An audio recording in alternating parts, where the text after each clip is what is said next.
அனைவருக்கும் என்னுடைய மனமார்ந்த நன்றியை நான் முதலிலே தெரிவித்துக் கொள்கிறேன்.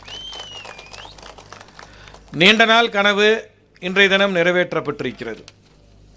நீண்ட நாள் இந்த பகுதியினுடைய மக்களுடைய கனவு கெடமலைக்கு புதுப்பட்டியிலிருந்து ஒரு சாலை அமைக்க வேண்டும், வடுகத்திலிருந்து மேலூர் வரை ஒரு சாலை அமைக்க வேண்டும் கீழூர் வழியாக. இது கனவாக நீண்ட நாள் இருந்தது. இது கோரிக்கை என்று சொல்ல முடியாது, கனவுதான். கோரிக்கை என்றால் ஒரு காலத்திலே நிறைவேற்ற விடலாம், ஆனால் கனவு என்பது அதே மெய்ப்பட்டால் தான் நிஜம். ஆனால் இன்றைக்கு இந்த கனவு நிறைவேற்றப்பட்டு இந்த கனவு இன்றைக்கு பலித்திருக்கிறது என்று தான் சொல்ல வேண்டும். இந்த முயற்சி, இந்த ஆட்சி அமைந்தவுடன் 2021ஆம் ஆண்டு முதலிலே இந்த முயற்சியை மேற்கொண்டோம்.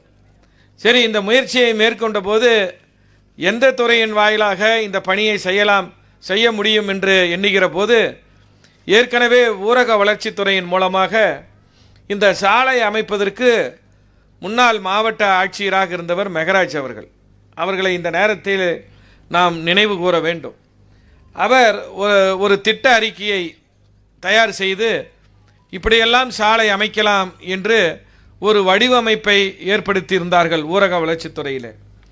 நான் அதன் பொருட்டு அவர்களிடத்திலே கேட்டேன், இந்த திட்ட அறிக்கையை நாம் சென்னைக்கு அனுப்பி அதன் மூலம் நிதி பெற்றுவிடலாமா என்று கேட்டபொழுது, அப்பொழுது ஊரக வளர்ச்சித்துறையின் நம்ம திட்ட இயக்குனராக அப்போ நம்ம வடிவேல் சார் தான் ஃபஸ்ட்டு இருந்தார்.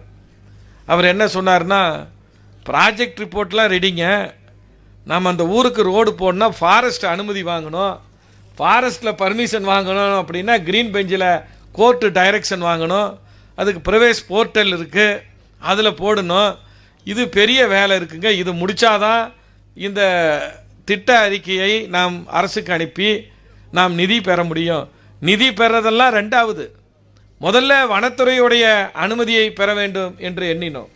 வனத்துறைக்குடைய அனுமதி பெற வேண்டும் என்றால் அதுக்கு டெல்லியிலே இருக்கக்கூடிய உச்ச நீதிமன்றத்திலே அனுமதி பெற வேண்டும். உச்ச நீதிமன்றத்தில் இருக்கக்கூடிய க்ரீன் பெஞ்ச், ஏதோ நம்ம ஊர் மெட்ராஸ் கோர்ட்டு கிடையாது, நாமக்கல் கோர்ட்டு கிடையாது, ராசிபுரம் கோர்ட்டு கிடையாது, டெல்லி போகணும். டெல்லி பட்டணத்தில் இருக்கக்கூடிய உச்ச நீதிமன்றத்தினுடைய க்ரீன் பெஞ்சில் அந்த அனுமதி பெற வேண்டிய ஒரு நிலை, அந்த உத்தரவு இருந்தால் தான் இந்த திட்ட மதிப்பீடு நாம் சேங்ஷன் செய்ய முடியும். முதல்ல ஃபாரஸ்ட்டில் அனுமதி வாங்குங்கனாங்க. நான் அந்த சமயத்தில் க்ரீன் பெஞ்சுக்கு போய், அப்போ தான் நான் பார்லிமெண்ட் மெம்பராக முதல்ல டெல்லிக்கு போகிறேன். அப்போ என்னுடைய உதவியாளராக இருந்தவர் அருண், அப்போ ஒரு உதவியாளர் என்னுடைய செக்ரட்டரியாக இருந்தார். அந்த செக்ரட்டரி என்ன சொன்னார், சார் சுப்ரீம் கோர்ட்டு க்ரீன் பெஞ்சில் நம்ம ஆர்டர் வாங்கினா நம்ம முதல்ல க்ரீன் பெஞ்சில் இருக்கக்கூடிய அந்த முக்கியமான வழக்கறிஞர்கள் யார் என்று பார்க்க வேண்டும் சார், அவங்களுக்கு நான் அப்பாயின்மெண்ட் வாங்கி வைக்கிறேன், நீங்கள் வந்து பாருங்கன்னு சொன்னார். நம்ம டெல்லி க்ரீன் பெஞ்சில் இருக்கிற வக்கீல்களை முதல்ல போய் பார்த்தோம். போய் பார்த்தப்போ முதல்ல ஒரு வழக்கு தொடருங்க, இந்த ஊருக்கு சாலை அமைக்க வேண்டும் என்று க்ரீன் பெஞ்சில் ஒரு வழக்கை தொடர வேண்டும் என்று சொன்னார்கள். நாங்கள் அந்த வழக்கு போடலாம், யார் பேரில் போடலாங்கிறப்ப உங்கள் பேர்லேயே இந்த வழக்கை போடுங்கன்னு சொன்னாங்க. நான் வந்து சொன்னேன், என் பேரில் வழக்கு வேண்டாம், நான் பாராளுமன்ற உறுப்பினராக இருக்கிறேன், இந்த வழக்கு என் பேரிலே தொடுத்தால் அது சரியாக இருக்காது. அந்த பகுதியில் கவுன்சிலராக நின்று ஜெயிச்சவர் நம்முடைய ஆரம் துரைசாமி அவர்கள். ஒரு 4 வருஷத்துக்கு அப்போ தான் 2019 நினைக்கிறேன், கவுன்சிலராக அவர் இந்த பகுதிக்கு தள்ளப்பட்டார். அவராக கேட்கல, இந்த பகுதிக்கு வந்து கவுன்சிலராக அவர் நிற்கணும்னு சொல்லி தள்ளப்பட்ட அந்த நேரத்தில் நீங்கள் பெருவாகதியான வாக்குகளை அளித்து அவரை வெற்றி பெற செய்தீர்கள். அதனால் அவர் பேரில் கேஸை போடணும்னு முடிவு பண்ணி கொண்டு போய் பத்திரத்தை அவர்கிட்ட நீட்டினப்போ அவர் படித்தே பார்க்கல. நான் கவுன்சிலராக இருக்கக்கூடிய இந்த கெடமலைக்கு கீழூருக்கு ரோடு போடுறதுக்கு என் மேரில் அந்த வழக்கை தொடர வேண்டும் என்று நீங்கள் முடிவு செய்திருப்பதற்கு நன்றி, நான் உடனே வழக்கு போடுறேன்னு அந்த அபிடவிட்டில் எல்லாத்துலேயும் கேஸ் ஃபைலில் கையெழுத்து போட்டார். க்ரீன் பெஞ்சில் வழக்கு தொடுத்தப்போ கோர்ட்டு டைரக்ஷன் கொடுத்தாங்க, என்ஃபோர்ஸ்மெண்ட் கமிட்டிக்கு அனுப்புனாங்க. என்ஃபோர்ஸ்மெண்ட் கமிட்டிக்கு அனுப்புகிறப்ப இந்த நாமக்கல்லில் இருக்கக்கூடிய மாவட்ட ஆட்சித்தலைவராக இருந்தக்கூடிய ஸ்ரேயாஸ் சிங், அப்பொழுது இருந்த மாவட்ட வன அலுவலர், யூசர் ஏஜென்சி என்று சொல்லப்படுகிற இந்த சாலை அமைக்கின்ற பிடிஓ, இவங்க எல்லாருமே டெல்லிக்கு வரணும்னாங்க. நீங்கள் டெல்லிக்கு போனீங்களா? இல்லை, அவர் சிவகுமார். யார் டெல்லிக்கு போனது? பூபதி தான் டெல்லிக்கு போனார். பூபதி இன்ஜினியர், இவங்க எல்லாம் டெல்லிக்கு வரணும்னு சொல்லி என்ஃபோர்ஸ்மெண்ட்டில் உத்தரவு போட்டாச்சு. அப்போ கலெக்டர் ஸ்ரேயா சிங் மேடம் இருந்தாங்க. 4 நாள் நானும் அமைச்சரும் போய் அவரை பார்க்குறோம். தொடர்ந்து மீட்டிங். ஏன்னா என்ஃபோர்ஸ்மெண்ட் கமிட்டியில் போய் கலெக்டர் எல்லாமே எக்ஸ்ப்ளனேஷன் பண்ணணும். Survey department, agri department, forest department எல்லாம் வச்சு, ரெவென்யூ டிபார்ட்மெண்ட்டு எல்லாம் வச்சு அந்த மீட்டிங்கை அவங்க தங்களை தயார் செய்து கொண்டு போக வேண்டிய சூழ்நிலை. அடுத்த நாள் காலையில் அவங்க டெல்லியில் இருக்கணும். பூபதி, இன்ஜினியரு இவர்களெல்லாம் முன்னாடி போயிட்டாங்க. மேடம் வந்து நைட்டு 9 மணிக்கு இண்டிகோ ஃப்ளைட்டில் டெல்லிக்கு போகணும். 6 மணிக்கு ஸ்ரேயா சிங் மேடத்துடைய 2 குழந்தைகளுக்கு 2 பசங்க, அவங்களுக்கு கலெக்டருடைய குழந்தைகளுக்கு காய்ச்சல். அந்த மேடம் அவங்களால போக முடியல. 2 குழந்தைகளும் கலெக்டர் மேடத்தை சுற்றியே அவங்க வந்து விடாமல் பக்கத்திலே இருக்கிறாங்க. 2 பேரும் அழுதுகிட்டு இருக்கிறாங்க. டாக்டர் அப்போ அருண்மொழின்னு சொல்லி டீன் மேடம் வந்து ட்ரீட்மெண்ட் கொடுக்குறாங்க. காய்ச்சல் குறையவே இல்லை. அப்புறம் நான் 6 மணி அளவில் மேடத்துக்கு தொலைபேசியில் போனேன். மேடம், மறுபடியும் கூட இன்னொரு நாளைக்கு நாம் வந்து என்ஃபோர்ஸ்மெண்ட் கமிட்டியில் நாம் இன்னொரு டேட் வாங்கிக்கலாம், இன்னொரு தேதி வாங்கிக்கலாம். நீங்கள் உங்கள் குழந்தைகளை பாருங்கள், நீங்கள் டெல்லி போகணுங்கிற அவசியம் இல்லை அப்படின்னு.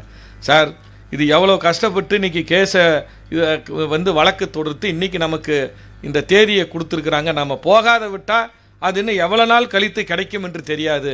நான் எப்படியாவது போய் விடுகிறேன் என்று சொல்லி 9 மணிக்கு ஃப்ளைட்டு. 6 மணி வரைக்கும் அவங்களால கிளம்ப முடியல. 6:30 மணிக்கு மேலே அந்த 2 பசங்களும் அப்படியே தூங்குறாங்க. தூங்கின உடனே அவங்கள வந்து தெரியாமல் மேடம் வந்து டக்குன்னு காரை எடுத்துக்கிட்டு நேராக கோயம்புத்தூர் போகிறாங்க. இவங்க கோயம்புத்தூர் 2-3 மணி நேரத்தில் கோயம்புத்தூர் போகிறது எவ்வளோ பெரிய விஷயம் நீங்கள் நல்லா ஞாபகத்தில் வைங்க. இப்போ நம்ம ஆரம் துரைசாமி சொன்னார், உயிரை பணையம் வச்சுன்னு. அந்த உயிரை பணையம் வச்சது யாருன்னா ஸ்ரேயா சிங்கும் ஒன்று தான்.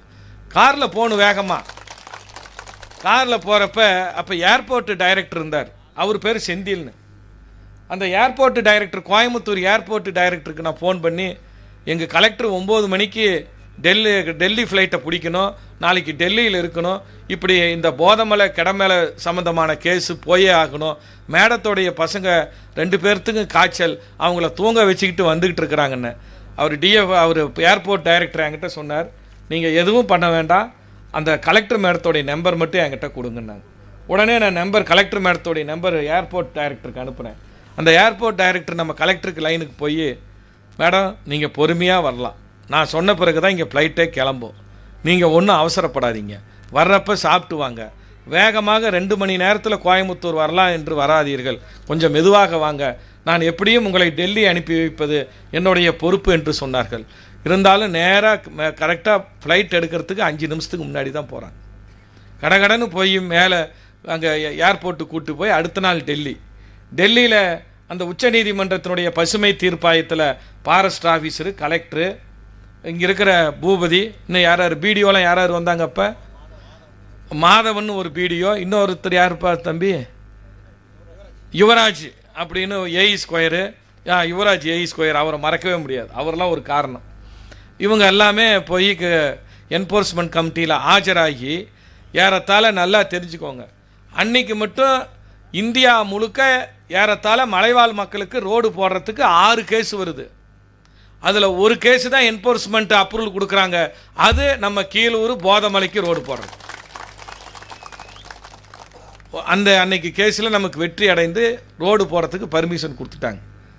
அப்போ அந்த பர்மிஷன் வாங்கிட்டு வந்த பிறகு இந்த ஆர்டரை வச்சு மீண்டும் நமக்கு அப்ளை பண்ணணும். போர்ட்டலில் அப்ளை பண்ணுறப்ப ஃபாரஸ்ட்டில் வந்து ரோட்டில் அந்த உத்தரவில் என்ன நமக்கு போட்டிருந்தாங்கன்னா, இங்கே இருக்கிற மரங்களை எல்லாம் வெட்ட வேண்டும், மரங்களை வெட்ட வேண்டும் என்று சொன்னால் இதற்கு இணையான மரங்களை நீங்கள் வைக்க வேண்டும், எவ்வளோ மரம் வெட்டுறீங்களோ அதுக்கு இணையான மரம் வைக்கணும், அந்த மரத்துக்கான காசு கட்டணுன்ட்டாங்க. அது ஒரு எஸ்டிமேட்டு போட்டால் ஏறத்தாழ 1.5 கோடியா 2 கோடி ரூபா. எவ்வளோங்க மேடம்? 2 கோடியே 13 லட்சம். இந்த மரம் போதமலைக்கும் கெடமலைக்கும் இருக்கக்கூடிய மரங்களை அகற்றி வேறு இடத்தில் மரங்களை வைப்பதற்கு ஆகக்கூடிய செலவு 2 கோடி ரூபா. அந்த 2 கோடி ரூபா பணத்தை கட்டணும். அந்த பணத்தை கட்டுறதுக்கு பார்த்தா எங்கேயும் பணம் கிடையாது. அப்போ வடிவேல் சார் வந்துட்டிங்கன்னு நினைக்கிறேன். அப்போ இவர் தான் கண்டுபிடிச்சி, இவர் என்ன சொன்னார்னா, இப்போ இவர் தான் இருந்தார், இவர் தான் ஒரு துப்பு கொடுத்தார். வருவான் வடிவேலன் என்று சொல்கிற மாதிரி முருகப்பெருமானுக்கு இருக்கிற மாதிரி இவர் என்ன சொன்னார்னா, சார் டிஆர்டிஏல பணம் இருக்குது, அதை எடுத்து கட்டி போடலாம் அப்படின்னு கலெக்டர் ஆஃபீஸில் டிஆர்டிஏன்னு அவங்க டிபார்ட்மெண்ட்டில் கொஞ்சம் பணம் இருக்குதுன்னு யூனியன் ஆஃபீஸ் ஜென்ரல் ஃபண்டும் கொஞ்சம் எடுத்து அந்த பணத்தை எடுத்து போர்ட்டலில் கட்டுறப்ப என்ன ஆகி போச்சுன்னா இந்த 2 ரோடுக்கும் தனித்தனியாக பணத்தை கட்டணும். நல்லா கேட்டுக்கோங்க. இதுக்கு ஏறத்தாழ ஒரு 15 லட்சமா 20-30 லட்சமா என்னமோ கட்டணும். அதுக்கு ஒரு 1.25 கோடியா 1.5 கோடியா கட்டணும். இந்த 2 ரோடுக்கு தனித்தனியாக பணம் கட்டுறதில்ல, இந்த ரோட்டுக்கான பணத்தை எடுத்து கொண்டு போய் அதிலே கட்டி விட்டாங்க. கட்டிட்டு அதுக்கு மேலே மூவ் ஆகல. நான் எங்கடா போர்ட்டலில் போச்சா வந்துதானா ஒரு மாதம் அப்படியே நிற்கிது. அப்புறம் சார்கிட்ட கேட்டேன், சார் என்ன தான் நடக்குது, போர்ட்டலில் லாகின்ல இன்னும் மேலே அப்ரூவல் ஆகாதே இருக்குன்னு. சார் இது கொஞ்சம் நீங்கள் எதுவும் கோவப்படாதீங்க, ஒரே இந்த பணத்தை எடுத்து அதில் கட்டிவிட்டோம், வேறு வழி இல்லை. எப்படியா அந்த ஜென்ரேட் பண்ணுறப்ப சலான் ஜென்ரேட் பண்ணுறப்ப அந்த நம்பர் அடிக்கிறப்ப தப்பாக போயிடுச்சு, அதனால் நீங்கள் வந்து இந்த கொஞ்சம் அதை அட்ஜஸ்ட் பண்ணி ஆகணுன்னு. அட்ஜஸ்ட் பண்ணுறதுக்கு எங்கே போகணும்? கேம்பா அக்கௌண்ட்டுன்னு இருக்குது. இந்த மரத்தை வெட்டுறதுக்கு ஒரு ஆஃபீஸர் இருக்கிறார். இப்போ மாதவி மேடம் இருக்கிற மாதிரி கேம்பா அக்கௌண்ட்டில் ஐஎஃப்எஸ் ஆஃபீஸர் ஒருத்தர் இருக்கிறார். எங்கள் பீகார்கார் அவர் வந்து டெல்லியில் கேம்பா ஆஃபீஸில் அவர் இருக்கிறார், ஃபாரஸ்ட் ஆஃபீஸர். அங்கே போய் மாட்டிக்கிச்சு. அங்கே போய் தான் இதை மாட்டணும். நான் தட்டு தடுமாறி அந்த ஆஃபீஸுக்கு போனப்போ என்ன சொன்னார்னா அந்த கேம்ப் ஆஃபீஸரு, சார் எனக்கு உங்கள் கலெக்டர் மூலியமா எனக்கு ப்ரொபோசல் மெயில் அனுப்புங்க, இந்த அக்கௌண்ட்டில் இந்த நம்பரில் கட்டுனது இந்த சலான் இப்படி ஜென்ரேட் ஆனது மாறி போயிருக்கு, இதை கொஞ்சம் நீங்கள் சேஞ்ச் பண்ணி மெயில் அனுப்பணும்னு சொன்னார். இப்போ உடனே நம்ம ஸ்ரேயா சிங் மேடத்துக்கிட்ட சொன்ன உடனே அன்னைக்கு சாயந்தரமே என்ன பண்ணாங்க, எல்லாம் ரெடி பண்ணி மெயில் அனுப்பிட்டாங்க. மெயில் அனுப்பினங்காட்டி அன்றைக்கி சாயந்தரம் அங்கே கேம்ப் ஆஃபீஸுக்கு போகிறப்ப தான் துரைசாமி சொன்ன மாதிரி லிஃப்ட்டில் மாட்டிக்கிட்டேன். 3வது மாடி வர்றப்ப எல்லை பாதுகாப்பு படை இருக்கக்கூடிய ஆஃபீஸு, அதை தாண்டி தான் கேம்ப் ஆஃபீஸு. எல்லை பாதுகாப்பு படை ஆஃபீஸ் வர்றப்ப என் லிஃப்ட்டு நின்று போச்சு. இது வசமாக உள்ளே மாட்டிக்கிட்டோம்.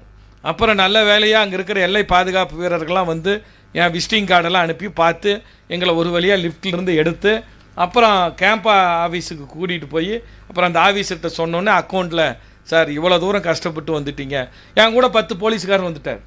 ஏன்னா பார்லிமெண்ட்டு வரைக்கும் செய்தி போயிடுச்சு, எம்பி லிஃப்ட்டில் மாட்டிக்கிட்டாருன்னு. எல்லா 10 போலீஸு டிஐஜி அவங்கவுங்கன்னு எல்லாம் வந்துட்டாங்க. எல்லா படைபலத்தோடு அந்த கேம்ப் ஆஃபீஸுக்கு போன உடனே அவர் உடனே இந்த ஃபைல் எடுத்துகிட்டு போய் கம்ப்யூட்டரில் உட்காந்து சலானை வந்து மாற்றி இந்த அக்கௌண்ட்டுக்கும் அந்த அக்கௌண்ட்டுக்கும் தனியாக பிரித்தார். இதுக்கப்புறம் இது முடிஞ்சுது. இதெல்லாம் முடிஞ்சு ஃபாரஸ்ட் அனுமதிக்கு பெற்று ஜீவோ வந்துருச்சு. ஜீவோ வந்த நேரத்தில் எல்லாம் முடிஞ்சுதா, பணம் வேணும். ரோடு போட்டுறதுக்கு அனுமதி வாங்கியாச்சு, மரத்தை வெட்டுறதுக்கு அனுமதி வாங்கியாச்சு. இந்த 2 ரோட்டுக்கும் எவ்வளோப்பா எஸ்டிமேட்டுன்னு பார்த்தா 200 கோடி சொல்கிறாங்க. தார் ரோடோடு சேர்த்து 190 கோடியாக என்னமோ இருக்குது. அப்புறம் அவ்வளோ பணமெல்லாம் தர முடியாது என்று சொல்லி 140 கோடி ரூபா ஒதுக்குனாங்க. இந்த 140 கோடி ரூபா ஒதுக்குறப்ப ஆர்டி செக்ரட்டரி யாருன்னு கேட்டால் அமுதா மேடம் வந்துட்டாங்க. நான் வந்து ஆர்ஐடிஎஃப்பில் நம்ம மாநில சர்க்காரோடைய கடன் இது. ஒன்றும் யாரும் ஒன்றிய அரசாங்கமெல்லாம் பணம் கொடுக்கல. ஏதாவது இன்றைக்கி பிஜேபிக்காரன் கூட ஏதாவது போராட்டம் நடத்துகிறேன், ஆர்ப்பாட்டம் நடத்தினேன். நல்லா கேட்டுக்கோங்க, ஆர்ஐடிஎஃப்ங்கிறது ரூரல் இன்ஃப்ராஸ்ட்ரக்சர் டெவலப்மெண்ட் ஃபண்டு. மாநில அரசாங்கம் கையெழுத்து போட்டு கடன் வாங்கணும். நம்ம முதலமைச்சர் கடனை வாங்கி தான் இந்த சாலை அமைப்பதற்கு பணம் கொடுத்துருக்கிறார். நல்லா தெரிஞ்சுக்குவாங்க, சும்மா கொடுக்க கிடையாது. மாண்புமிகு முதலமைச்சர் தளபதி மு.க. ஸ்டாலின் அவர்களும் நம்முடைய துணை முதலமைச்சரும் இதுக்கு கடன் வாங்கி தான் கொடுத்துருக்குறாங்க.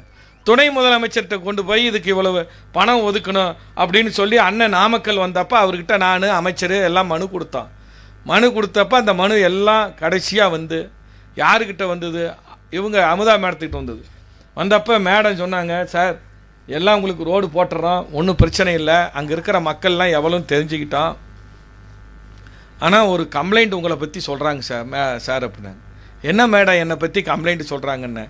ஒன்றும் இல்லை, நீங்கள் இவ்வளவு ஆசையாக அந்த கெடமலைக்கும், நல்லா கேட்டுக்கோங்க, கெடமலைக்கும் போதமலைக்கு கீழூருக்கு எல்லாம் இவ்வளோ ரோடு போடுறதுக்கு இப்படி ஆசையாக அலையிறீங்களே, உங்களுக்கு அங்கே ஒரு 100 ஏக்கரா நிலம் இருக்குதுன்னு சொல்கிறாங்க சார் அப்படின்னாங்க. 1 ஏக்கரா 2 ஏக்கரா கிடையாது, 100 ஏக்கரா நிலம் இருக்குதுன்னு. நான் ஒன்று, சரி மேடம், உங்ககிட்ட போலீஸ் இருக்குது, உங்ககிட்ட துறை இருக்குது, உங்ககிட்ட என்கொயரி டிபார்ட்மெண்ட் இருக்குது, அதனால் நீங்கள் வந்து அதில் விசாரணை பண்ணி என்ன உண்மையாக கண்டுபிடிச்சி செய்யுங்க அப்படின்னு. எஸ் சார், நான் வந்து இன்றைக்கி விசாரணை உங்களுக்கு நான் விசாரிச்சிருக்கிறேன், எனக்கு இன்றைக்கி ரிப்போர்ட் வந்துடும். எப்படி இன்றைக்கி எனக்கு ரிப்போர்ட் வர்ற அன்றைக்கி நீங்கள் கரெக்டாக வந்திருக்கிறீங்க அப்படின்னாங்க. சாயந்தரம் 5 மணிக்கு மேடம் எனக்கு ஃபோனில் கூப்பிட்டாங்க. ஃபோனில் கூப்பிட்டு விசாரிச்சிட்டோம். அங்கே இருக்கக்கூடிய நிலம் அத்தனையும் மலைவாழ் மக்களுடைய நிலம். கீழே இருக்கக்கூடியவங்க யாருக்குமே அங்கே நிலம் கிடையாது. உங்கள் மேலே சொன்ன புகார் அத்தனையும் பொய் என்று சொன்னார்கள். நீங்கள் உண்மையாலுமே அந்த மக்களுக்காக தான் கஷ்டப்படுறீங்க, வேறு எதுக்காகவும் இல்லை என்பதை தெரிந்து கொண்டோன்னு சொன்னாங்க. அதுக்கப்புறம் தான் அதுக்கு அனுமதி கொடுத்து ஜிஓ போட்டு டெண்டர் வச்சு இப்போ வேலை நடக்கிறப்ப ஃபாரஸ்ட்டு கொஞ்சமாக நஞ்சமாக ஃபாரஸ்ட் டிபார்ட்மெண்ட்லேயும் இருந்து நாங்கள் மீண்டு வந்து இன்றைக்கி இந்த திறப்பு விழாவை நாங்கள் கண்டிருக்கிறோம். அதனால் ஆரம் துரைசாமி சொன்ன மாதிரி இந்த இடத்துக்கு ரோடு போட்டுற சாலை அமைக்கின்ற பணி என்பது அவ்வளவு எளிதான பணிகளில். அதனால் மக்கள்கிட்ட உங்ககிட்ட நான் கேட்டுக்கிறது என்னென்னா, தயவுசெய்து இந்த சாலை அமைச்சு உங்களுக்கு கொடுத்துருக்குறேன்னா இது உங்களுடைய சொத்து, நல்லா புரிஞ்சுக்கோங்க. உங்களுடைய சொத்து, நீங்கள் தான் இதை பராமரிக்கணும். எப்படி பராமரிக்கணும்னா, இது தார் ரோடு போடுறதுக்கு இன்னும் கொஞ்சம் நாள் ஆகும், உடனே தார் ரோடு போட முடியாது. அது வரைக்கும் மழை காலத்துலேயோ மற்ற இடத்துலையோ இதில் ஏதாவது இங்கே மண்ணரிப்பு ஏற்பட்டால் நீங்கள் அதை உடனே உங்களுக்குள்ளார ஒரு குழுவாக அமைத்து கொண்டு அதை சரி செய்யணும். அப்படி நீங்கள் இந்த ரோடை ஒழுங்காக பராமரிச்சிங்கன்னா தான் நாளைக்கு தார் ரோடு போட முடியும். உனக்கு என்ன எனக்கு என்னன்னு இருந்தீங்கன்னா நாளைக்கு இது தார் ரோடு போட முடியாது.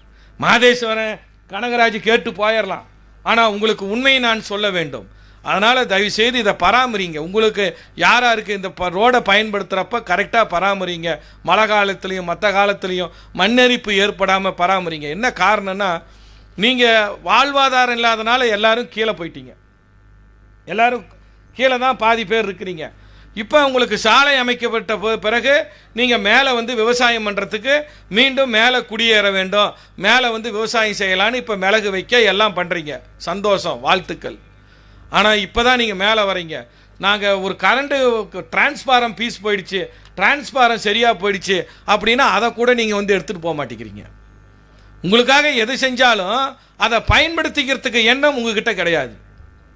அதில் நீங்கள் குறைவாக இருக்கிறீங்க. அதுதான் எங்களுக்கு இருக்கக்கூடிய மிகப்பெரிய ஒரு மனவேதனை. அதையும் சொல்கிறேன், ஏன்னா நீங்கள் அக்கறையாக இருக்க வேண்டும். உங்களுக்கு போட்ட ரோடு, வேறு யாருக்கு இந்த ரோடு கிடையாது. அங்கே இருக்கிற நிலமெல்லாம் அங்கே இருக்கக்கூடிய மலைவாழ் மக்களுடைய நிலம். நான் இப்போ கூட கீழூரில் டிரான்ஸ்பாரம் போயிடுச்சு.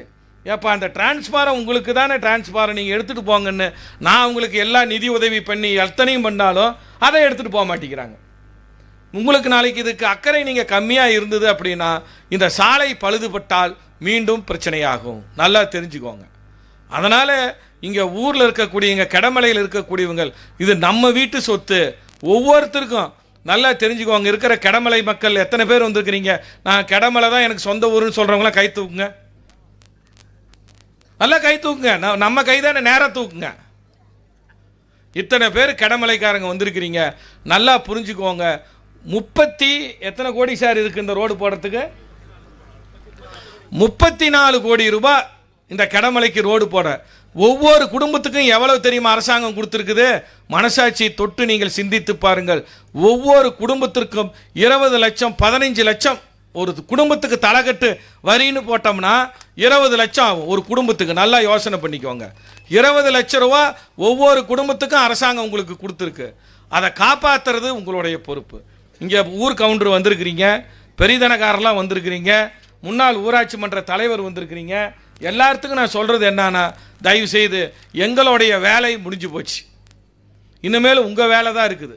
நாங்கள் ரோடு போட்டு கொடுத்துட்டோம், அதை பராமரிக்கணும். ஏதாவது ஒரு மழை பெஞ்சு ஒரு இடத்துல சரிஞ்சு போச்சுன்னா பஞ்சாயத்தில் சொல்லியோ அல்லது நீங்களாகவோ அதை சரி செய்யணும். ஒரு இடத்துல ஏதாவது தண்ணி மழை பெஞ்சு தண்ணி வந்து மண் கரைஞ்சி போச்சு அப்படின்னா அதை மண் கொட்டி சரி பண்ணணும். ஒரு இடத்துல தண்ணி வர வடிகால் அந்த பைப் ஏதாவது பிடுங்கிடுச்சு, ஏன்னா இப்போ தான் ரோடு ஃபார்மேஷன் பண்ணியிருக்கிறோம், அந்த பைப்பை போடணும். இதெல்லாம் நீங்கள் ஒன்றா பண்ணல அப்படின்னா ஒரு இடத்துல மழை பெஞ்சு தண்ணி வந்து ஒரு 2 அடி 3 அடி கரைஞ்சி போச்சுன்னா அடுத்த மலைக்கு பாதி போயிடும், அதுக்கு அடுத்த மலைக்கு முழுசாக போயிடும். எங்கள் பூபதி சார் நான் சொல்கிறது கரெக்டா?